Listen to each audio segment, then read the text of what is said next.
waa Sénégal man la Ndongo di daara di famille donc kontaan lool ci teewaay bi tey ci li nga xam ne moom la ñu lancé projet bi nga xam ne moom ñu ngi koy tuddee AUMC African Urban Music Campus nga xam ne dañu woote woon tey pour wan nit ñi liggéey bi nga xam ne def nañ ko ci xarala yu bees yi liggéey boobu nag ñu ànd ci ak Kajou ak aussi partenaire bi di Zambour nga xam ne ñoom ñoo vraiment ñoo accompagner projet bi donc loolu moo ñu fi indi tey donc kontaan lool ci tey teewaayu presse bi tamit. projet bi en soi mu nekk plateforme boo xamante ne day tàggat ay ndaw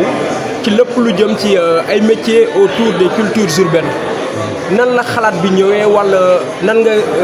defee kii bi ba nga naan foog ñu lancer lii. waaw xam nga man c'est vrai que artiste la maay liggéey ak Fada Freddy donc def nañu lu tolloog lu ëpp 27 ans ci def nañ ko carrière ci musique bi donc loolu carrière boobu ñu def nag expérience biñ ci am yàggoon nañ bëgg di ko partager daan nañ ko def sax parce que dañ ko daan def ci studio yi wala ñuy produire ay artistes mais dañoo jàpp ne loolu rek doyul et puis tamit nit ñi dañu war a jàpp ne musique dañuy gis artistes yi rek nekk ci kanam mais ci ginnaaw am na liggéey bu bëri bu ci nekk am na ñoo xam ne ay manager lañ am na ñoo xam ne ñooy xalaat pour artiste bi naka la ñuy def pour ñu gën ko xam ci li ñuy wax naan réseaux sociaux yi am na ñoo xam ne seen liggéey mooy organiser concert donc loolu yëpp bu ko jëlee mu nekk écosystème boo xam ne dafay mën a participer bu baax ci wàllum économie nit ñi sax dañuy faral di jàpp ne artistes yi dañ leen jàppee comme entre guillemets ñoo xam ne dañu fi nekk rek pour way mais ci ginnaaw loolu koom-koom la day indi koom-koom bu bari boo demee France nga dem États-Unis artistes yi bokk nañ ci li nga xam ne ñooy gën a indi koom-koom ci économie bi donc tey jii Sénégal bëri na ay artistes yoo xam ne ñu ngi ciy yëngu waaye ñun dañoo jàppoon ne peut-être li ñu am ci expérience li nga xam ne dund nañ ko mën nañ ko partager ak nit ñi naka lañ ko mën a partager du doon ñun rek man rek mën naa ñëw wan xale yi boo waree bind texte nooy def wala boo waree génne sa album ban yoon ngay jaar pour génne album parce que mën nga way son bu neex mais nooy def pour génne ko nooy def pour presse bi jot ci nooy def pour nit ñi jot ci pour nit ñi intéressé wu ci pour sa promotion mën a jàll looloo tax nag ñu xalaat projet bi ñu tuddee ko African Urban Music Campus AUMC ñu dajale ci ay ñu am xarañ ñoo xam ne ñu am xam-xam lañ ci wàllum def son ci wàllum bind ci wàllu management ak sax boo waree way nooy def parce que way boo koy def tamit da nga war a am xam-xam donc loolu moo tax ñu def projet bu mel nii ñu ànd ceeg Kajou ak yeneen partenaire ba nga xam ne projet bi taxaw na tey ñu def lancement bi pour xale yi ndaw ñëpp boo dëkkee Fongolemi wala nga dëkk Kaolack wala Thiaroye foo mën a dëkk ci Sénégal wala ci àdduna bi soo duggee ci application Kajou bi mën nga jàng nan la ñuy wayee mën nga jàng boo buggee def beat instrumental noo koy defee ban yoon ngay jaar ban plugin ngay utiliser wala boo bëggee par exemple def sa promotion boo génnee sa album nooy def loolu moo nekk ci biir te mu nekk loo xam ne application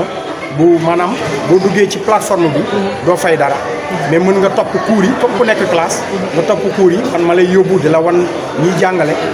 nga dem ma xam ne boo paree bu ñu paree loolu dinañ ñi nga xam ne dañ ciy jàng nekk ci biir plateforme dinañ ci tànn ñett ñu ci gën a xarañ maanaam ñoom ñu dugg studio créer benn son nga xam ne bu ñu eggee ci càppaandaw ba dañ leen mën a wan public bi quoi donc lii ma fàttali ne première saison la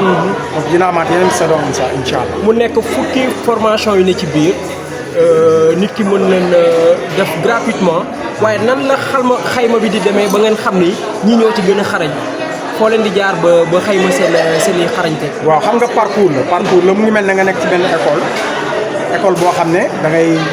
maanaam di nga toll ci benn classe après jàllaat ci beneen classe parce que tey jii boo duggee ci plateforme bi man ngay tasanteel man nettali la histoire culture urbaine bi ñu ànd ci loolu après ñu dem ci ay module boo xam ne dañ koy compter benn ba 10 benn boobu yëpp di nga am accès ku mel ni Fada Freddy nga mën a exercer wu li mu lay wax nga mën a exercer wu comme li mu doon wax li ñu wane sànq ci respiration booy way nga dem nga gis ku mel ni Akachi ñu koy wax ci on the beat nga xam ne way yi gën a dox ci jamono ci Sénégal moom moo ko tëgg mooy tëggal ay Viviane mooy tëggal ay Mia Guissé ñoom ñëpp donc boo ko dégloo mu expliquer la moom nan lay defee instrumental donc parce que tey suñu musique bi culture urbaine du ñëpp ñooy way mais am na ñoo xam ne instrumental la ñuy defar am na ñoo xam ne vidéo la ñuy defar donc boo duggee ci biir plateforme bi lépp lu la ci intéressé di nga ci mën a xam yow buñ demee ba ci biir nag dinaa tànn man ñett ñi nga xam ne jàpp naa ne ñett ñi kat topp nañu cours yi ba egg ci benn niveau bu boobaa nag voilà dinañ am données yi ñun ñi nga xam ne ñooy plateforme Kaju bi dinañ ma mën a jox données yi pour ma xam ñan ñooy topp cours yi ak ñan ñoo ko dul topp bu boobaa nag ñu tànn ci ñett ñoo xam ne dinaa mën a dem ak ñoom studio ñu def benn son. question application bi dafa laaj ñu jàng kese wala même ñu jàng ñëpp ci mën a dugg même boo jàngul mën nga ci dugg parce que tey jii dañoo jàpp ne musique bi ñu koy gën a déglu ci téléphone lañ koy déglu ñi nga xam ne aussi dañuy yëngatu ci wàllum li ñuy wax industrie culturelle dañuy jëfandikoo xarala yu bees yi dañuy jëfandikoo téléphone koo jël application mu ngi ci plateforme yi bu dégluwul mu ngi seetaan donc looloo tax aussi ñu fexe ba jaarale ko parce que mënoon nañ def rek ay cours en présentiel mais dama jàpp ne première saison bi ñu def ko digital parce que xale yëpp mën nañu am accès boo foo nekk ci Sénégal di nga mën a dugg pour mën a boo jàng rek boo jàng ñëpp xam nañ li nga xam ne nan la ñuy télécharger application ak noo mën a def ba dugg ci biir application bi nga topp cours yi ba mën a xool li ñu ci xaar. donc ñu ngi lay jaajëfal. maa ngi leen di jaajëfal di leen remercier di ñaaxaat vraiment ndawu Sénégal yi di leen wax ne développement wu réew mi ci ñoom la nekk ci ñëpp képp kuy Sénégalais képp kuy africain développement bi ci suñu loxo la nekk waaye di fàttali ni que développement bi tamit culture bi ci la bokk parce que sans culture mbir yi du mën a dem politique bi c'est bien mais culture bi boo dee moom mooy mën a ànd ak politique bi pour ñu mën a yëkkati mbir yi mu dem ca kaw ca kanam donc maa ngi invité waat ndaw ñëpp ñu dugg ci plateforme bi ñuy wax AIMC di invité waat aussi ñëpp partenaires yëpp ak ñi nga xam ne ñooy politique yi ñu gën a teg loxo culture bi ak artistes yi pour que Sénégal jëm kanam Afrique jëm kanam jaajëf. Responsable du secteur privé, le partenariat chez DSDF et l'agence pour les programmes. Vous avez mis combien sur la table pour pouvoir rendre ce campus aussi intéressant et gratuit? Alors, le programme, en tout cas le projet proposé par Kaju fait partie de notre portefeuille de financement parce que nous avons lancé depuis quelque temps des fonds d'appui au secteur privé qui ont des réponses concrètes aux défis de développement, tout ce qui est la formation et tout secteur en tout cas qui concerne le développement de notre pays. Et Kaju a été lauréat bénéficiaire, on va dire, de cette première édition que nous avons lancée il y a quelques mois. Et ils ont reçu un ticket assez intéressant pour pouvoir lancer cette application. Et surtout, ce qu'on espère, c'est que ça soit un premier jet de financement, mais que Kaju puisse, à travers cette initiative, soulever beaucoup d'autres fonds qui vont nous permettre, en tout cas, qui vont nous permettre d'aller au-delà de nos espérances. Concrètement, nous parlons de combien? Alors, nous parlons de combien? Je ne sais pas si l'équipe Kaju voudrait que je dénonce le montant. Je vais leur laisser la parole après pour ce montant. Mais on pense que ça peut en tout cas contribuer à avoir de l'impact dans la formation professionnelle. Et qu'est-ce qui est attendu en retour concrètement? Ce qui est attendu, comme je l'ai dit tout à l'heure, c'est vraiment l'impact de pouvoir contribuer à l'employabilité des jeunes. Parce qu'aujourd'hui, on parle d'employabilité, mais il y a plusieurs secteurs qui sont concernés. Mais aujourd'hui, Kaju a une vision derrière et s'attaque à un secteur très intéressant, des industries créatives et culturelles. Et pour nous, il y a vraiment un gros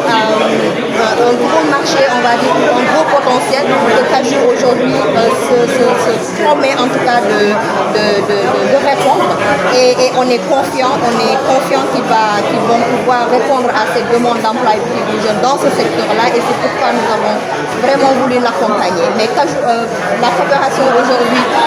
apporte les ressources, mais la différence c'est vraiment au niveau de la créativité et de l'engagement, de travail acharné que les équipes Kaju ont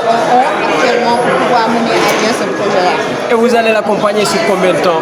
Alors c'est un projet d'1 à 2 ans pour l'accompagner à atteindre ses objectifs, mais également atteindre les indicateurs d'impact, de création d'emplois, de revenus, etc. Et voilà, si après 2 ans, on va évaluer, on va voir est-ce qu'il y a moyen de renouveler le financement ou tout simplement de le mettre en rapport avec d'autres bailleurs pour pouvoir continuer. Merci madame. Directrice de Kaju Sénégal. Donc Kaju est une entreprise sociale qui est à l'initiative d'une ONG qui s'appelle Bibliothèque Frontières. Et on travaille sur des questions liées à l'accès à l'éducation, l'accès à une santé de qualité et l'accès à l'employabilité des jeunes. Vous accompagnez l'initiative de Ndongo en mettant sur pied un campus qui va travailler autour des métiers, des cultures urbaines. Quel est votre apport réellement? Alors justement, tantôt je disais qu'on travaillait sur des verticales comme l'employabilité des jeunes. Et dans l'employabilité des jeunes, ce qui nous a intéressés, nous, dans un projet d'accompagnement dans la musique urbaine et de manière plus élargie dans les cultures urbaines, c'est la création d'emplois qu'on est capable de créer dans le secteur. C'est la valeur que la culture a sur l'équité sociale, sur la justice sociale, sur la création d'emplois qu'on peut avoir. Donc dans African Urban Music Campus, on offre aux jeunes des opportunités qu'ils peuvent trouver dans le secteur des ICC et de la musique urbaine. Donc on dit aux jeunes aujourd'hui que pour faire de la musique, ils ne sont pas obligés d'être des artistes, de savoir chanter, mais qu'ils peuvent prétendre à d'autres emplois comme le marketing digital, comme mettre en place des plateformes de streaming, être des directeurs artistiques. C'est aussi montrer toutes les opportunités qui peuvent exister dans l'écosystème et créer des emplois. Et c'est ça qui nous a intéressés. Notre rapport dans ce programme avec bien sûr l'expertise de Mogo, c'est d'avoir créé un campus numérique de musique urbaine qui s'appuie dans notre application sociale Cajou, une application qui se dit sociale parce qu'elle est d'abord inclusive. Ça veut dire qu'elle parle à tout un chacun, peu importe son niveau de diplôme, peu importe sa zone géographique. Ça veut dire que c'est une application qui fonctionne autant en ligne qu'en ligne et qui peut fonctionner dans les zones rurales.